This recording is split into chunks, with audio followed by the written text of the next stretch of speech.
Hello, I'm Yamina, and I'll be presenting part one of dropout prevention. So I'm going to go ahead and get started talking about what are some reasons students drop out of school. So according to this former teacher, there are 5 main reasons that students drop out of school. Number one being the students themselves. And what he means by this is that students make the wrong decisions. They get involved with gangs, drugs and alcohol, they become pregnant, and they're out committing crimes. Number two, family. So, what he means is, I think as we all know, in some cultures, school is not as much as a priority as family is. So, some of these students may have to stay home, take care of younger siblings, or they may come from single family homes, or others may be raising them. So, the level of involvement may not be the same. Also, there may be domestic violence, or the resources may not be there in terms of clothing, food, shelter. Number three would be the community they come from. And some communities are, gang ridden, they're violent, and they don't have those community resources, the health support needed to keep up with, students and their needs. Number four would be schools.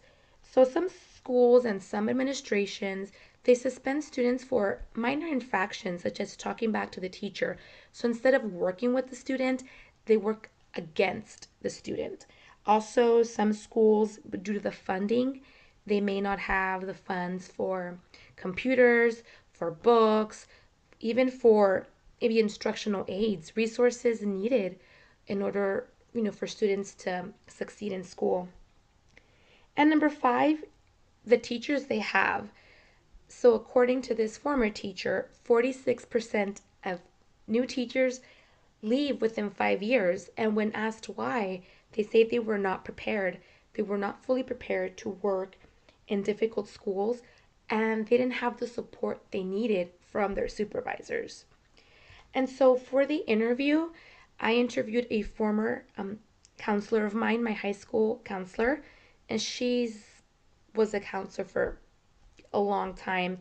And so some of the points that I just mentioned were exactly some of the points that she gave me, some of the stuff that she experienced as a high school counselor. So when I asked her like why students leave school, she gave me the same, they have to care for siblings or a sick family member. They leave school to join gangs. Some students had undiagnosed mental issues such as depression. Some students had suicidal thoughts.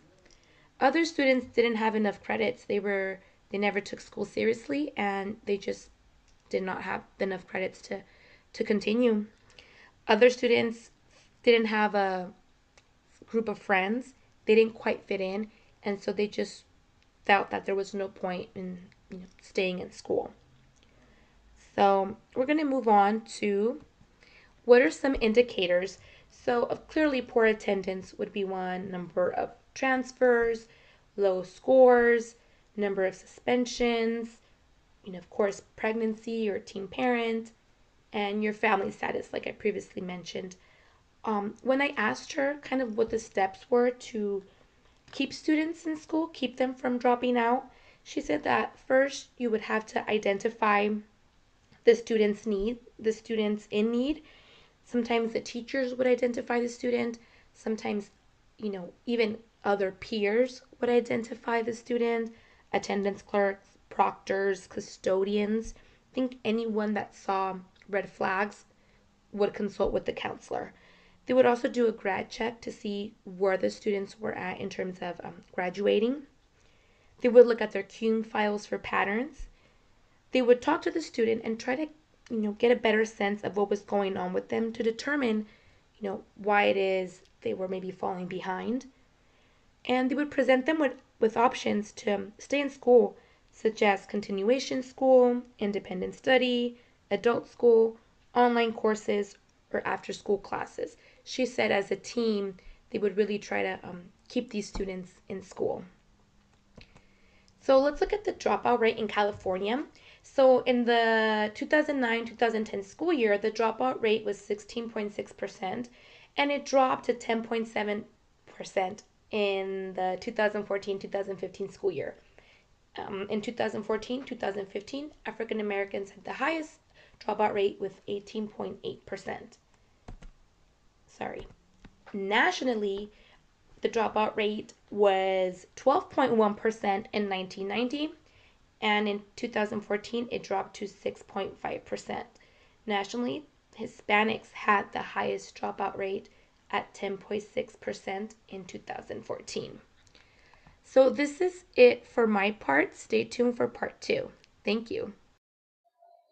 So Yamina already kind of touched on why dropouts occur, what the dropout rate is nationwide versus California. As you can see, California is a little bit higher than the nationwide average. So next question is, why is this important? As educators, we have the obvious reason. We want our students to graduate. We want them to go on to achieve their goals, their dreams. But really, it also comes down to societal reasons. School dropouts hurt the nation's competitive edge. Basically, those individuals aren't going to be competing for as high of paying jobs. They aren't going to be bringing in the tax money. Reason number 2 right there, dropouts earn less and contribute less to the economy. Taxes are kind of the necessary evil in the society, but in reality, we need taxes to be able to pay for the infrastructure, to be able to pay for education, for public services. Those that drop out early incur increased health costs. What we mean by that isn't necessarily that they may have greater risk for injury.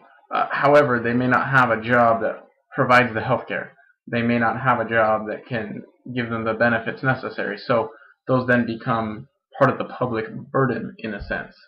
And finally, it's estimated that males aged 16 to 24 who drop out of school are over 6 times more likely to be put in prison than their graduated counterparts. Basically, these individuals, we would then need more police to be on the streets. We need more individuals employed by the prison system. You have the cost to put someone in prison. Those kinds of things are kind of burdensome on society. So this is very important, not only to us as educators, but also as a society. As far as preventing dropouts, basically dropoutprevention.org, and the activity is actually to research this a little farther for you guys, but there's 4 basic strategies that are included. Basically, there's 15 total, but it's broken down into 4 basic strategies. One is foundational strategies. Basically, how do we change the foundation of education to allow every single student to graduate? And you have systemic approaches. You also have school community collaborations. School community collaboration essentially means our communities working within our schools. Who better knows what the school needs on their individual level than the community that surrounds that school? We have early intervention, family engagement, getting everyone involved in the students' learning, which includes early literacy development. Making sure that all students can read by a certain age, making sure that they can enter the classroom with the ability to understand certain things. Third basic strategy becomes probably the most well-known basic core strategies. It's mentoring and tutoring, getting some one-on-one time, service learning, alternative schooling. Alternative schooling is kind of homeschooling or adult education, those kinds of things that are, for students that are not quite 100% dropped out of the school system. Finally, we need to be able to change the instruction, change how our teachers are interacting with the students. That's through professional development, educational technology, where the teachers begin to understand how to actually utilize the technology that's been given to them. And finally, there's career and technical education. Those are kind of things that, teaching shop class, mechanics class, those kinds of things that kind of point someone in a certain career direction. As far as other strategies, which are actually presented by the National Educational Association, we need to understand the dropout challenge. So again, going back to why are people dropping out and how we can assist. And one of those ways is to build an early warning system, identify those things, the at-risk youth that may require some additional assistance in the classroom. One strategy that's been put forth and is actually utilized in a couple school districts, including the city of Athens, which is in Georgia. They actually have this nice chart here to the bottom right. Basically, 80% of your student population fits in this bottom tier. Those are the students that kind of abide by the rules for the most part, don't really do much wrong, but pretty much they live by the norms set forth by the school, essentially. You have about 15% of the student population then fits into targeted interventions. Those are individuals that, they kind of don't tend to turn in their homework all that much. They'll skip class every once in a while. You kind of need to monitor them a little bit, um, but you want a response on them pretty quick to ensure that they are abiding by the rules. And finally, you have the 5% that they really don't show up to class. They don't turn in their homework. They don't do what they should be doing. They're fighting all the time. Basically, you may need a diagnostic assessment on these individuals for potential learning disabilities, things that may be going on at home. Um, Trying to identify what the real problem is, get to the root of it, and fix it. A couple proven programs. One is the Perry Preschool program. It raises the graduation rate by 19 individuals per 100 students that attend the program. Essentially, what it is it's every weekday morning, Monday through Friday, about 2.5 hours per morning. Students go to a preschool where there's less than 8 children per adult. Those adults are individuals with bachelor's degree, and essentially they go through active learning exercises, problem solving. They're trying to get those students ready for K through 12 life. The other program is First Things First. There's 3 central components to that program. One is that there's a small learning community, up to 350 students and key teachers who remain together for several years. So it's that teacher is following those students as they go along.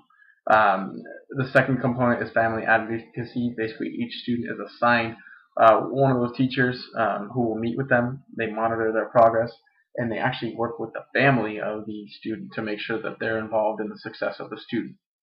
And the third component is that there's instructional improvement to make the lessons more engaging and rigorous, basically making sure that the teachers go through educational programs to make sure that they know how to keep this program going, engaging and rigorous.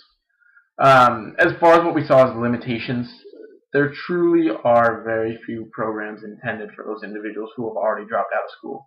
Essentially, they, for the most part, have 2 options. One is the GED, which is kind of the high school equivalency exam, and the other is continued education, basically going through adult school.